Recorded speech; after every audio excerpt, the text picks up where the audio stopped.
Hi, George. What can you say about George and the Imagining America project? On the one hand, you can never say too much. On the other hand, we're here. Keywords for George: endless practical optimism. Example: a graduate student on every corner with a clipboard and whistle at the Imagining America 2010 conference in Los Angeles.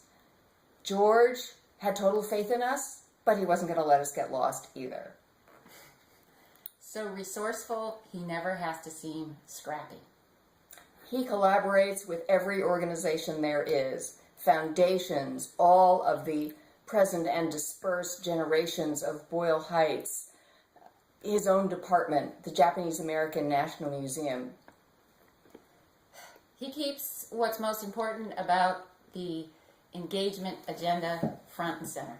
The year we became a consortium, he established the conference theme, Multiple Publics, Civic Voices, and delivered an address working at the crossroads about his own engaged work that brought public scholarship right into the heart of a major learned society in the humanities for the first time. His ability to take seriously the best potentials in higher education and find a path to change. The Tenure Team Initiative Project, the Scholarship and Public Report, his voice is everywhere. Keeping music in the room. The ASA DJ, and singing Happy Birthday to Imagining America in New Orleans in 2009.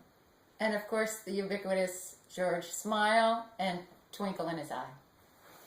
Thank you, George. Thank you, George. I'm a vice president at the Association of American Colleges and Universities, and I'd like to add my voice to the tribute to George Sanchez as he leaves the board of Imagining America. George has served the last 3 summers and will join us again on the faculty of our Institute on High Impact Practices and Student Success.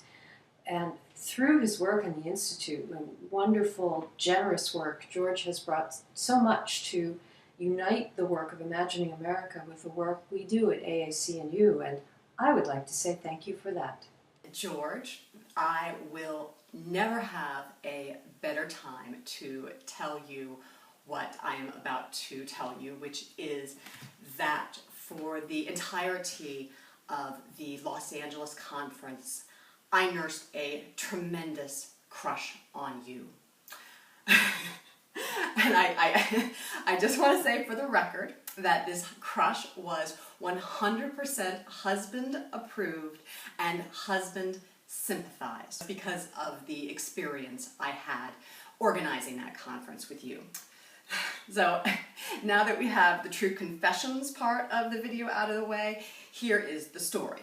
So for those of you who came to Imagining America after Los Angeles, the format of our national conferences was fairly standard. I went to Los Angeles and had George Sanchez show me his Los Angeles.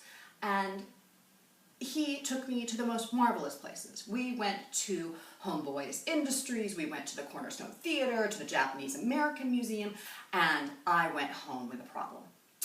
Not the crush. How on earth were we going to get all the sessions that we needed to have and get people to see what I had seen?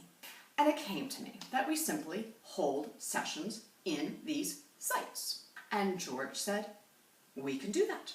And he organized a small army of graduate students with t-shirts and clipboards. There was a shuttle bus going around, and to my absolute shock, it all happened on that gorgeous Saturday in Los Angeles. So this was my experience with George. It was a formative professional experience for me. It was, as everything I ever did with George, inordinately fun, and I am so grateful, and I know that my gratitude is shared with everyone else who is watching this.